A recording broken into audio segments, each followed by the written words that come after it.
ओम खड्गं चक्रगदे सुचापपरिगां शूलम्बुशुण्डिं शिरा शङ्खं सन्ददधिं करैस्त्रिनयनां सर्वाङ्गभूषावृतां नीलास्मद्युतिमासपाददशकां सेवे महाकालिकां यामास्तौ स्वपिते हरौ कमलजो हन्तुं मधुं कैटभम्। ओम जयंती मंगला काली भद्रकाली कपालिनी दुर्गा क्षमा शिवा धात्री स्वाहा स्वधा नमोस्तुते।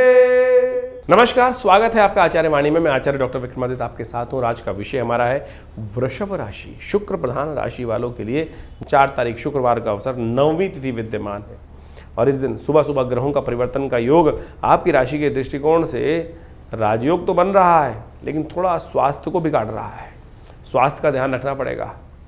अननेसेसरी की चिंताएं जो हैं वो घेरे रखने दिखाई दे रही हैं और यही चिंताएं जो हैं वो आंतरिक शत्रु के रूप में काम कर सकती हैं और उन शत्रुओं को मर्दन करने के लिए नवरात्र का, गुप्त नवरात्रि का सुंदर अवसर है।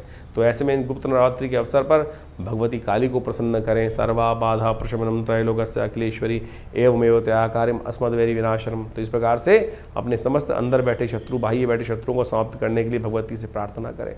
विवेकानंद योगाश्रम में इस दिन पूर्णाहुति का यज्ञ रहेगा गुप्त नवरात्र का, तो आप सब लोग चाहें तो उस यज्ञ में भी सम्मिलित हो सकते हैं। अपने नाम से ब्राह्मण की व्यवस्था भी कर सकते हैं, पंडित जी की व्यवस्था कर सकते हैं। वो सब आपके लिए शुभ योग बनाएगी। माँ भगवती का सुंदर शिव विग्रह आश्रम पर जो विराजमान है वो 500 साल पुराना भगवती का चमत्कारिक शिव विग्रह है, जो पाकिस्तान से, मुल्तान से हमारे यहाँ आश्रम पर जब आज़ादी के टाइम पर आया और बहुत आज भी उनकी चमत्कारिक शिव विग्रह विद्यमान है।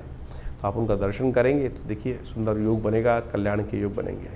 5 तारीख शनिवार का अवसर है, 10वीं तिथि विद्यमान है और इस दिन सर्वार्थ सिद्ध योग का निर्माण भी हो रहा है। ग्रह नक्षत्रों के दृष्टिकोण से स्वास्थ्य का ध्यान रखते हुए केवल काम करने की ज़रूरत है और अन्य स्थिति चिंता करने की ज़रूरत नहीं है।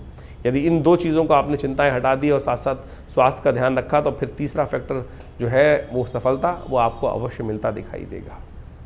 शनि को मनाएं, सदा सुख पाएं। शनि महाराज इस वक्त थोड़े से और उनको मनाने की ज़रूरत है। हनुमान जी को पूजन कर लें, हनुमान जी को चोला चढ़ा लें तो पॉजिटिव होगा, लाभ के योग बनेंगे। 6 तारीख रविवार का अवसर, एकादशी तिथि इस दिन विद्यमान है और थोड़ा मनोमस्तिष्क जो है वो बदलाव की तरफ जा रहा है।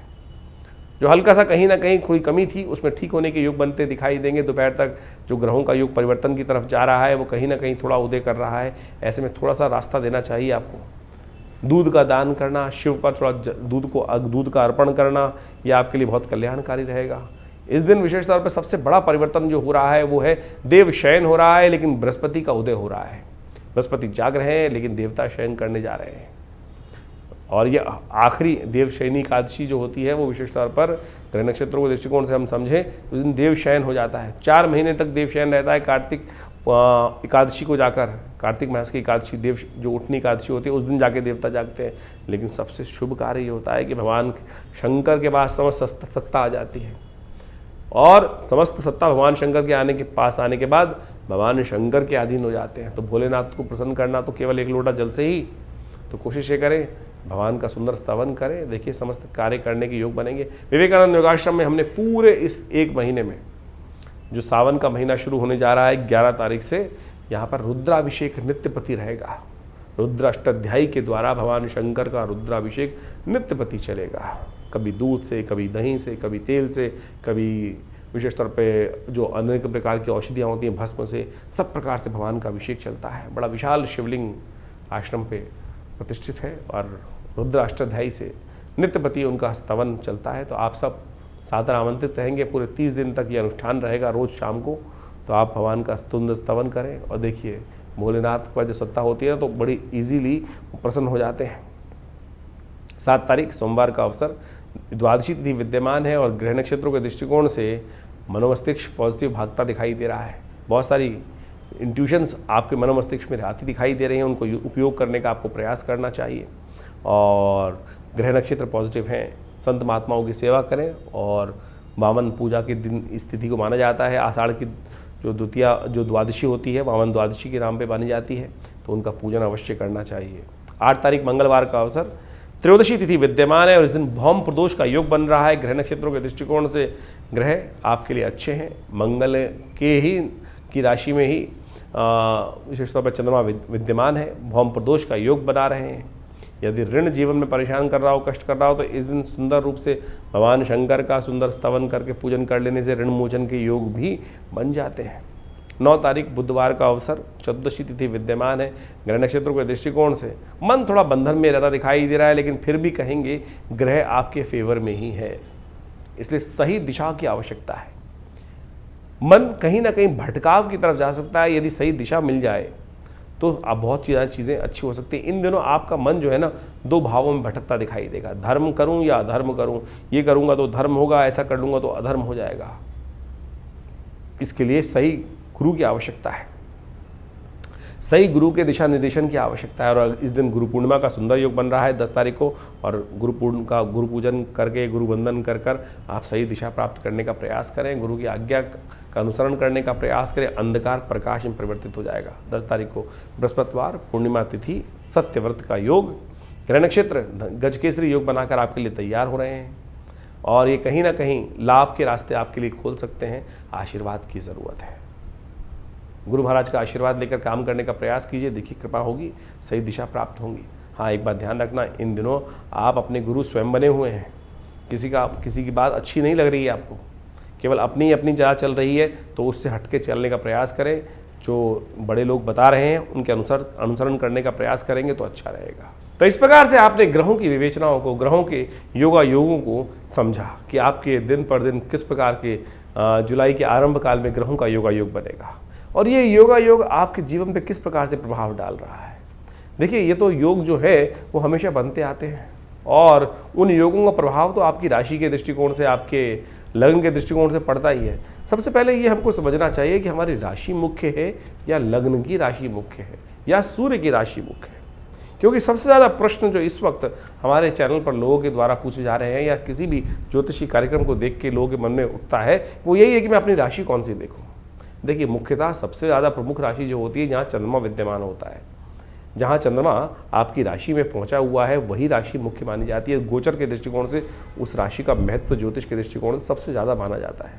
लेकिन हमारा एक ऐसा मानना है, और हमने प्रत्यक्ष रूप से ज्योतिष के अंदर देखा, कि वह पूरी जन्मपत्री को कई स्वरूप में देखा जा सकता है, और उन सब चीज़ों को अच्छे से देखने के बाद फिर ज्योतिषी ही ये को देखना चाहिए कि आपके ऊपर कौन सी राशि के अनुसार से किस प्रकार से ग्रहयोग फलीभूत हो रहे हैं। कई बार चंद्र राशि फलीभूत होती है और कई बार लग्न राशि फलीभूत होती है।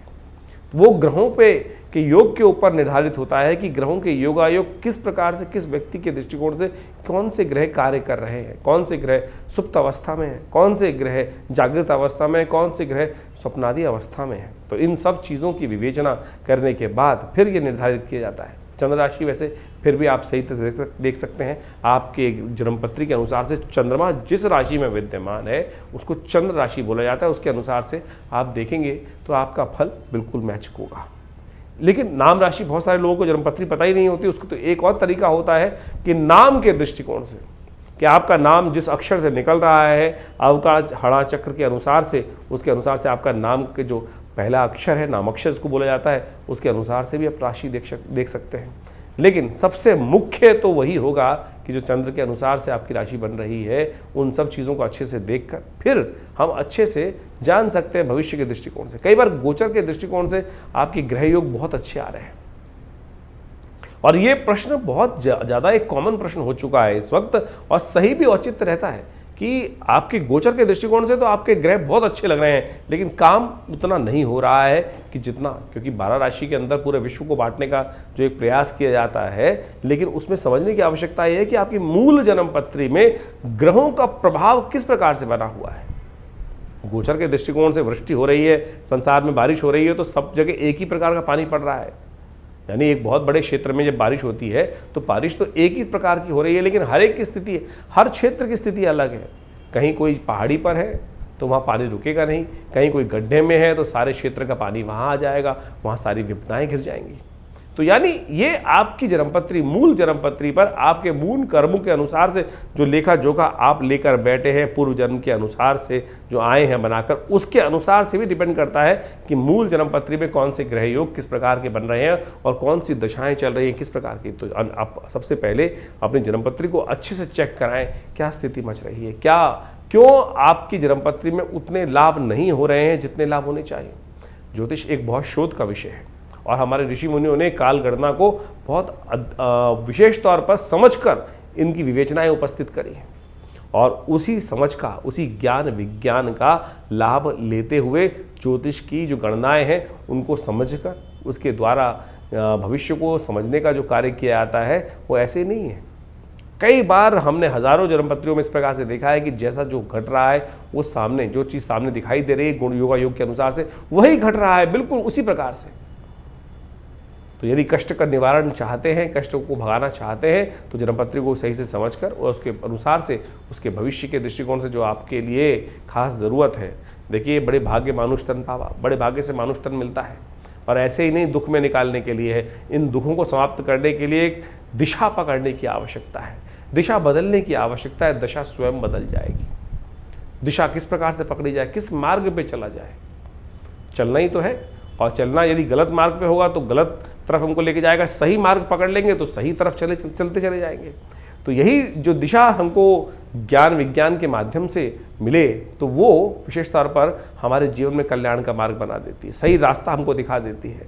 तो आप अच्छे से समझें आपकी जन्मपत्री में कौन से ग्रह योग किस प्रकार के हैं। गोचर के दृष्टिकोण से तो हम बता ही रहे हैं आपकी राशि में किस प्रकार के योग बन रहे हैं। और इस वक्त आषाढ़ के महीने के अंतिम अवसर पर जो ग्रहों का योगा योग बनकर तैयार है वो आपने अच्छे से देखा। शनि महाराज अब अपनी राशि को में जो बदल कर पूरे स्थिर हो चुके थे फिर वक्री होने जा रहे हैं। इसी जुलाई में वो वक्री हो जाएंगे और जिस भाव में चल रहे हैं कहा जाता है वक्री ग्रह और ताकतवर हो जाता है। षडाष्टक योग शनि मंगल का बनकर शनि के साथ मंगल का जो तैयार हो रहा है वो कहीं ना कहीं फिर एक विश्व में उपद्रव की जो चिंगारी है उसको भड़का सकता है। जो लोग कह रहे थे कि शांति हो गई है, ये पुनः शनि महाराज वक्री होने के बाद 4 महीने वक्री रहने वाले हैं शनि महाराज।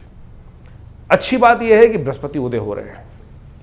बृहस्पति जो उदय हो रहे हैं वो एक बहुत अपना शामक प्रभाव, अतिचारी बृहस्पति, जैसे ही पिछले करीब करीब मई में परिवर्तन किया था उसके बाद परिवर्तन करते ही कुछ दिन बाद ही वो अस्त हो गए सूर्य के सन्निकट आने के कारण से। अब पुनः वो जागृत हो रहे हैं, उदय हो रहे हैं और अपना प्रभाव पूरी तरह से दिखाएंगे। हमने आपकी राशि के दृष्टिकोण से उस पूरे के पूरे जो रास्ता है बृहस्पति और शनि महाराज के वो सब आपके समक्ष तथ्यात्मक तौर पर रखने का प्रयास किया है, उसको आप अच्छे से समझ लें।